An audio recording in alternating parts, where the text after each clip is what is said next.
Hello বন্ধুরা, আজ আমি তোমাদের ডিরেক্ট ইনডিরেক্ট স্পিচের সেকেন্ড অংশটা পড়াবো। গতকাল আমি তোমাদের বলেছিলাম যদি রিপোর্টিং ভার্বটা সিম্পল প্রেজেন্ট টেন্স বা সিম্পল ফিউচার টেন্সে থাকে তাহলে সেক্ষেত্রে কিন্তু আমাদের রিপোর্টেড স্পিচের কোনো চেঞ্জ হবে না, যেমন রয়েছে তেমনই থাকবে।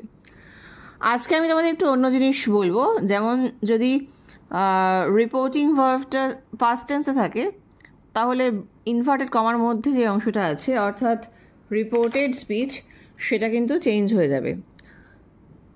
যদি ভেতরের অংশটা অর্থাৎ ইনভার্টেড কমার ভেতরের অংশটা অর্থাৎ রিপোর্টেড স্পিচ যদি সিম্পল প্রেজেন্ট টেন্সে থাকে তাহলে সেটা হয়ে যাবে চেঞ্জ হয়ে সিম্পল পাস্ট। যদি প্রেজেন্ট কন্টিনিউয়াসে থাকে সেটা চেঞ্জ হয়ে যাবে পাস্ট কন্টিনিউয়াস। যদি সিম্পল পাস্টে থাকে সেটা হয়ে যাবে পাস্ট পারফেক্ট। একটু এক্সাম্পল দিয়ে বোঝালে ব্যাপারটা তোমাদের কাছে অনেকটা সহজ হয়ে যাবে। যেমন দেখো, Satish said Vivek came very late.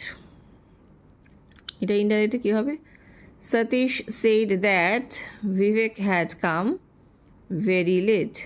তাহলে দেখো এখানে কেমটা ছিল সিম্পল পাস্ট টেন্স, এখানে হয়ে গেল হ্যাড কাম মানে পাস্ট পারফেক্ট।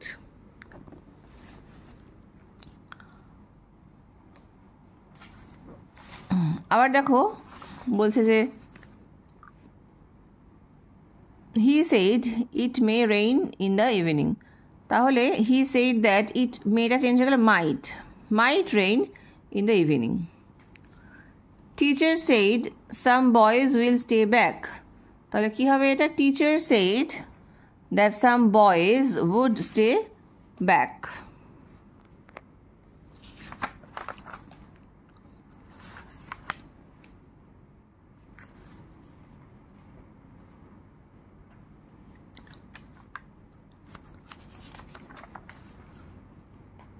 এটা তো তোমার ধরো নর্মাল যদি সেন্টেন্স হয় তাহলে সেক্ষেত্রে কীরকম। আবার যদি আমাদের এই জিনিসটা ইন্টারোগেটিভ সেন্টেন্সে হয় তাহলে কীভাবে চেঞ্জ হবে দেখো, একটা এক্সাম্পল দিই।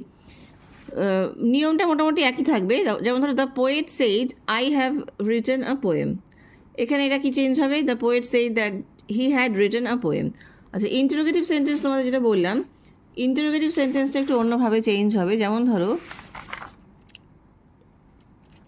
এখানে কিছু ইন্টারোগেটিভ সেন্টেন্সের এক্সাম্পল রয়েছে।